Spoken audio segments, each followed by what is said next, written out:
দর্শক, দিনে দিনে অদৃশ্য জালের মতো সমাজের ঘাড়ে জেঁকে বসেছে অপরাধ। পাল্টাচ্ছে অপরাধের ধরন, রূপ সবই, যার সাথে তাল মিলিয়ে অপরাধীরাও তাদের কৌশল বদলাচ্ছে। আর এর ফলে প্রকৃত অপরাধীরাও ধরাছোঁয়ার বাহিরেই থেকে যাচ্ছে বেশিরভাগ সময়। তাদেরই মুখোশ উন্মোচন করব আজকের পর্বে। পুরো অনুষ্ঠান জুড়ে আপনাদের সাথে আছি আমি, সাজ্জাদ হোসেন।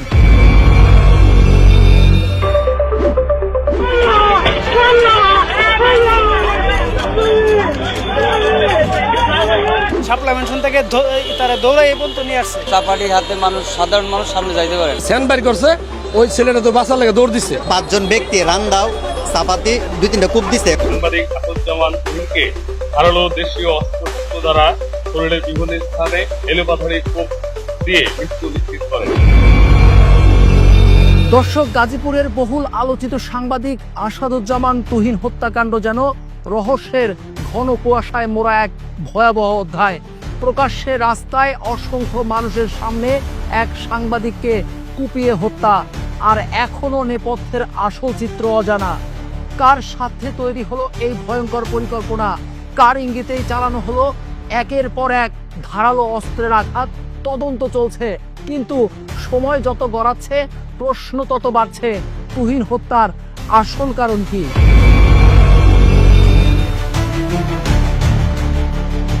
7ই আগস্ট বৃহস্পতিবার সন্ধ্যা 6:59। সিসিটিভি ফুটেজে দেখা যায় গাজীপুর মহানগরীর চান্দনা চৌরাস্তার শাপলা মেনশনের সামনে দুজন নারী পুরুষ তর্ক করছে। এক পর্যায়ে সেই পুরুষ রেগে গিয়ে পাশে থাকা নারীর গায়ে হাত তোলেন। মাত্র কয়েক সেকেন্ডের মধ্যেই কিছু লোকজন অস্ত্র হাতে ছুটে আসে সেখানে। ধাওয়া করলে সেই পুরুষটি দৌড়ে ঢুকে পড়েন পাশের একটি দোকানে। মাত্র 16 মিনিট পর আরেকটি সিসিটিভি ফুটেজে দেখা যায় একদল হামলাকারী দোকানে ঢুকে বেধড়ক কোপাচ্ছে সেই পুরুষটিকে।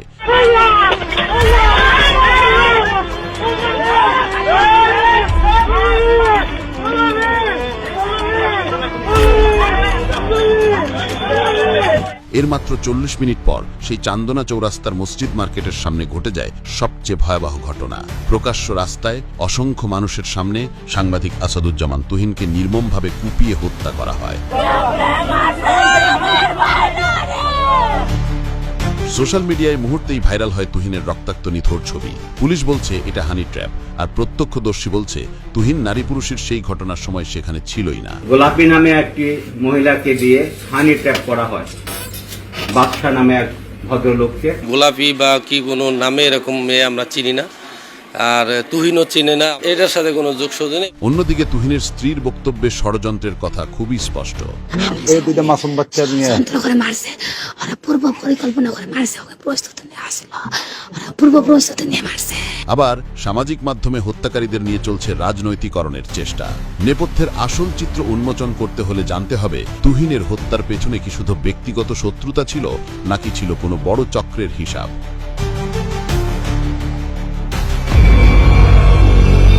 দর্শক, তুহিন হত্যার পর থেকে সামাজিক যোগাযোগ মাধ্যমে ভেসে বেড়াচ্ছে দুই ধরনের দাবি। প্রথম দাবি, চাঁদাবাজি নিয়ে করা তুহিনের লাইভ রিপোর্টই তার মৃত্যুর কারণ। দ্বিতীয় দাবি, বাদশা মিয়া ও গোলাপী ঘটনার সাথে এর গভীর যোগসূত্র রয়েছে। প্রশ্ন হলো, দুই ঘটনার মধ্যে মাত্র কয়েক মিনিটের ব্যবধান। এটি কি শুধু কাকতালীয়, নাকি এর মধ্যে লুকিয়ে আছে হত্যার রহস্যের চাবিকাঠি? প্রকাশ্য রাস্তায় অসংখ্য মানুষের সামনে সাংবাদিক আসাদুজ্জামান তুহিনকে নির্মমভাবে কুপিয়ে হত্যা করা হয়। কার স্বার্থে এই হত্যার পরিকল্পনা, কার ইঙ্গিতে এমন ভয়াবহ হামলা চালানো হয়েছিল, তদন্ত চলছে। কিন্তু সময় যত গড়াচ্ছে ততই বাড়ছে প্রশ্নের ঝড়। ওই ভাইয়াটা দৌড় দিয়ে দোকানে ঢুকছে, আর 5 জন ব্যক্তি রান্দাও চাপাতি আর ছুরি নিয়ে মানে ওইখানে 2-3টা কূপ দিছে। কূপ দেওয়ার পরে যে আমি বলছি, এই ভাই আস্তে আস্তে, ভাই মাফ করে দেন, যারা হয়েছে না হয়েছে আমার কইতেছে একটা কূপ মারবো, কূপ মাইরে একেবারে গাড় পালাই দেবো। পুরো আতঙ্কের ভিতরে আছি। যেমন একটা ঘটনা এভাবে চৌরাস্তার ভিতরে ঘটছে। সে নাকি পেশাগত একজন সাংবাদিক, সে ওই দিকে থেকে দৌড়ে আসছে আত্মরক্ষার জন্য, এখানে আইছে, এখানেও তার রেহাই পাইল না। সঠিক তদন্ত কইরা যারা এটার সাথে জড়িত ছিল তাদেরকে আইনের আওতায় আনাই আমি সবচেয়ে ভালো মনে করি। চৌরাস্তা মোড়ে এত মানুষের মাঝে যদি কুপায়িত হয়ে যায়, তাহলে মানুষের তো জীবনের কোনো নিরাপত্তা নাই। যে কেউ যে কোনো জায়গায় কোপাইতে পারে। পশুরা কখনো পশুর মতো এরকম ধরনের কাজ করে না, এটা দেখে আমরা খুবই মর্মাহত। জিনিসটা এমন না যে কয়েক সেকেন্ডে করছে, জিনিসটা মিনিমাম তো কয়েক মিনিট কোপানো লাগছে। প্রশাসনের ব্যর্থতা তো আছে, প্রশাসন অবশ্যই ব্যর্থতা। সামাজিক যোগাযোগ মাধ্যম থেকে শুরু করে চায়ের দোকানের আড্ডা, সবখানি একটাই আলোচনা, তুহিন হত্যার আসল কারণ কি? মন্তব্য হচ্ছিল নানা রকমের। কেউ হত্যাকাণ্ডে চাঁদাবাজের মোড়ক লাগাচ্ছিল, কেউ আবার হত্যাকারীদের রাঙাচ্ছিল রাজনৈতিক ট্যাগে। চায়ের দোকানে প্রায় প্রত্যেক মানুষের মানে এখন সবাই মানে একই আলোচনা যে গাজীপুরে প্রকাশ্যে ছিনতাই, চুরি, রাজধানী, মার্ডার হইতেছে। কোনো নিরাপত্তা নাই, কারণ কারে কোন টাইমে কূপ মারে। শাপলা মেনশন থেকে তারা দৌড়াই এই পর্যন্ত নিয়ে আসছে, এখানে না তারে কোপাইছে। কাপাটি হাতে মানুষ, সাধারণ মানুষ সামনে যাইতে পারে না। চায়ের দোকানে নিরাপত্তার জন্য উঠছে, ওই সময় তারা এলোপাতারি কোপাই ওরা চলে গেছে। সাংবাদিক আসাদুজ্জামান তুহিনের হত্যাকারীরা ধরা পড়লেও তাদের পেছনের মাস্টারমাইন্ড এখনো অজানা। গ্রেফতারকৃত আসামি আলামিনের মুখ থেকে ব্ল্যাক শাহিন, আরিফ ও জয়নাল হাজারি এই তিনজনের নাম সামনে উঠে আসে। মারছে মূলত লাগা ব্ল্যাক শাহিনে হের লোকটা দিয়ে হের নিয়ে নিয়ন্ত্রণে আর কি এই কাজটা করা হয়েছে। কিন্তু আরিফ ভাই উনি স্বয়ং উপস্থিত ছিল, বুঝতে পারছেন। বাইরে যখন বাইরাতে দাও ছিল, বাইরের দাও আরিফে নিয়ে পরে ইয়ারে ভাই যে তুহিন ভাই, যে তুহিন ভাই, তুহিন ভাইরে মারা হয়েছে। এরা এই অর্থ কই পায়, এরার পিছনে কারা, এরারে আগে ধরতে হইব। কারণ আজকে ধরে নিছে, কালকে আবার এরা বাইরেব, বাইরে আবার আরো দুই তিনটা রায় কুবাইব, মারবো। তবে এটির পিছনে যারা আছে গডফাদার, হেরারে ধরেন, কাজে লাগবে। গাজীপুর মেট্রোপলিটন পুলিশ ডিপার্টমেন্ট অতি দ্রুততার সহিত 24 ঘন্টার ভিতরে অধিকাংশ আসামিকে ধরে ফেলেছে। তার মধ্যে আসামিদের মুখ থেকে যে আমরা বক্তব্যটা শুনতে পেয়েছি, আমরা দুইটা নাম পেয়েছি, একটা হচ্ছে আরিফ এবং আরেকটা হচ্ছে ব্ল্যাক শাহিন। আমরা জানতে চাই সেই ব্ল্যাক শাহিনকে এবং আরিফকে। তুহিনকে হত্যার হামলাকারীদের প্রধান কেটু মিজান। গ্রেফতারের পরে আদালতে প্রেরণের সময় প্রিজন ভ্যানে পুলিশের সামনেই সিগারেটে গাঁজা ভরে সেবনরত অবস্থায় দেখা যায় তাকে, এবং পুলিশের সামনেই বীরদর্পে হুঙ্কার দিচ্ছে কেটু মিজান। এই দৃশ্য প্রশাসনিক ব্যবস্থার দুর্বলতাকে স্পষ্ট করে দিয়েছে। এমনকি জনমনে প্রশ্নও তুলেছে, প্রভাবশালীরা কি আইনের বাইরে?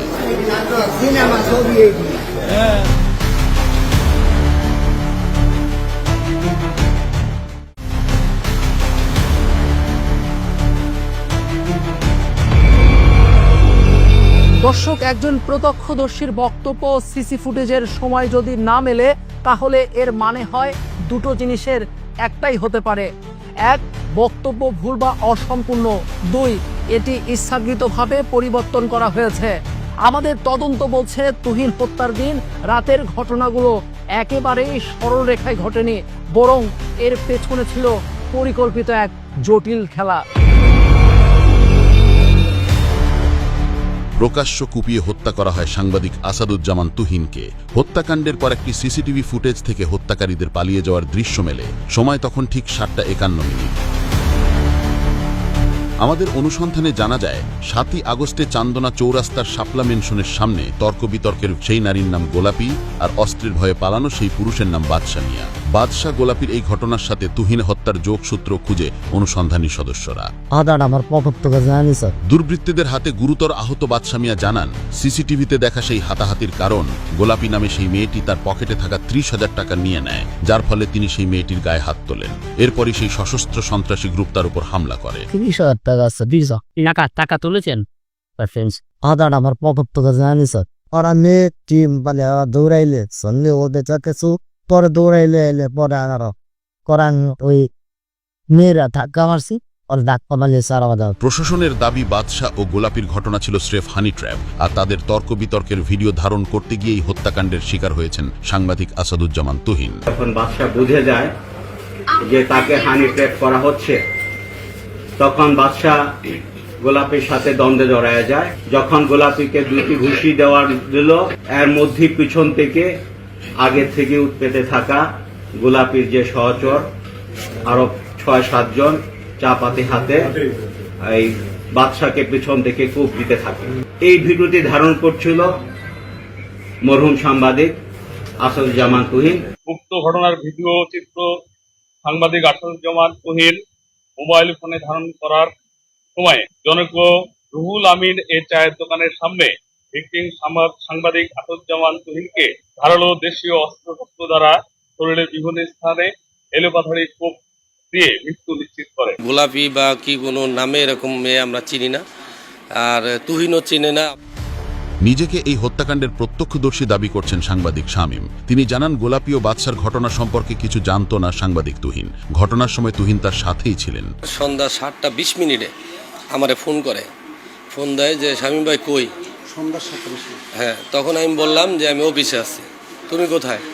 আমি অফিসে ঘুমাইছিলাম, কেবল উঠলাম। নামবেন নাকি? আমি না নামবো না, আমি মোবাইল চার্জ দিতেছি। এই কথা কওয়ার পর ও 20 সেকেন্ড কথা বলে কাইটা দেয়। কিছুক্ষণ পরে ও আমার অফিসে যায়, প্রায় 10-15 মিনিট পরে আমার অফিসে যায়। যাওয়ার পরে আমরা আরও 10-15 মিনিট বসে থাকি। বসে থাকার পরে 8টার আগে মুহূর্তে আমরা বের হয়ে আসি। হামলাকারীদের ধাওয়া খেয়ে তুহিন দৌড়ে ঠোকেন একটি চায়ের দোকানে। সেখানেই ঘটে নৃশংস হত্যাকাণ্ড।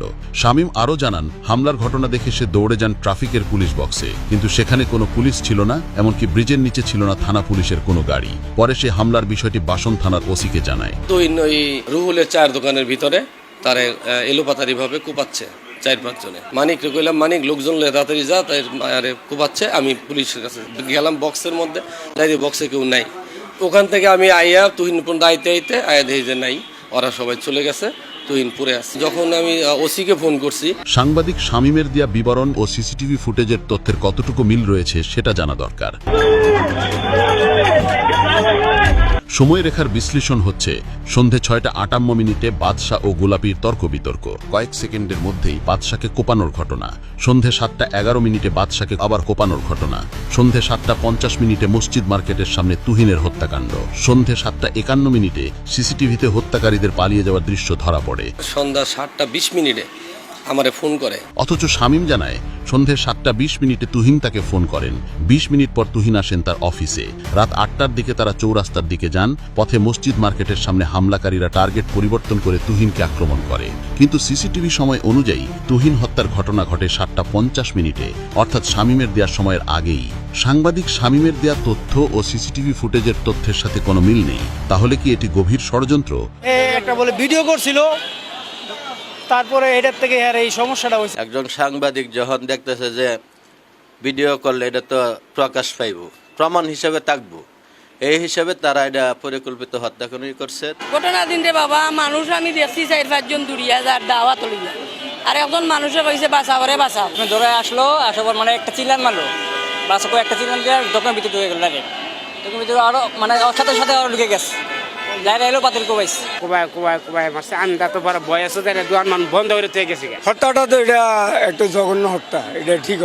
অন্যদিকে তুহিনের স্ত্রীর বক্তব্যে ষড়যন্ত্রের কথা খুবই স্পষ্ট। আগে থেকে প্রস্তুতি নিয়েছিল, আমার সামনে নিয়ে গেছে, ওখানে নিয়ে ওদের কাছে জমে গেছে, চালিম দেখা যাচ্ছে, ছাড়ে দিছে, ওরা মারা ফেলছে। যে সাংবাদিকটা ছিল ওর সামনে থেকে ওরা মারছে। সময় তো অনেক লাগছে গো, ওই সাংবাদিক ইচ্ছে করলে পারতো না গো, আর সাংবাদিকের ফোন করতে ওই সাংবাদিক করলে সব তথ্য পাওয়া যাবে, ওই সাংবাদিক মানে জড়িত। কারা করছে এমন গভীর ষড়যন্ত্র? সাংবাদিক শামীম কি কোনো তথ্য গোপন করছেন? এটার সাথে অন্য কোনো কিছু জড়িত যদি থাকতো আমি তো তাহলে আমার সাথে অবশ্যই সবকিছু শেয়ার করে। তিনিও কি এই বিশাল ষড়যন্ত্রের অংশ? এই ঘটনার নেপথ্যে আসলে কি রয়েছে? এমন প্রশ্ন ওঠাটা কি অস্বাভাবিক? নিজেকে প্রত্যক্ষদর্শী বলেছেন, অবশ্য আমরা ওনাকে প্রত্যক্ষদর্শী বলতে রাজি নই, কারণ যেহেতু উনি সাথে ছিলেন। আসাদুজ্জামান তুহিন শামীমের বক্তব্য অনুযায়ী ওদের কাছ থেকে দূরে সরে যায়, দৌড়াইয়া চলে যায়। কিন্তু মানুষের কাছ থেকে আমরা শুনেছি আসাদুজ্জামান তুহিনকে চৌরাস্তার দিক থেকে পূর্ব পশ্চিম দিক থেকে যেখানে ঘটনাস্থল সেখানে দৌড়ায় নিয়ে আসা হয়, এবং ওই দোকানদারের বক্তব্য হচ্ছে 10 সেকেন্ডের ভিতরে দোকানের ভিতরে নির্মমভাবে কুপিয়ে তাকে হত্যা করা হয়েছে। এবং শামীম যে বিষয়টা বলতেছে, দুইটা ঘটনার সাথে একটা ঘটনার কোনো মিল নেই। মার্ডার নিয়ে যেই একটা দুম্রজাল সৃষ্টি হয়েছে, আমাদের তুহিন কিন্তু আমাদের ভাই, আমাদের বুকে রক্ত ঘন হচ্ছে, সে তাকে নৃশংসভাবে সন্ত্রাসে হত্যা করেছে। আমরা চাই যারা গ্রেপ্তার হয়েছে এর ভিতরে তাদের আসামিরও বক্তব্য আছে, কে কে করছে। তারপরও এখানে যে ভিডিও ফুটেজটা আছে সেটা সংগ্রহ করে যারা খুন করছে আরও যেন সেটা উদ্ঘাটন হয়ে আসে, প্রকৃত অপরাধী যারা তাদের জন্য শাস্তি হয়। তাছাড়া ঘটনার দিন তুহিন হত্যার বিষয়ে গণমাধ্যমে যারা কথা বলেছিল, শত চেষ্টা করেও তাদের দেখা পায়নি অনুসন্ধানী সদস্যরা।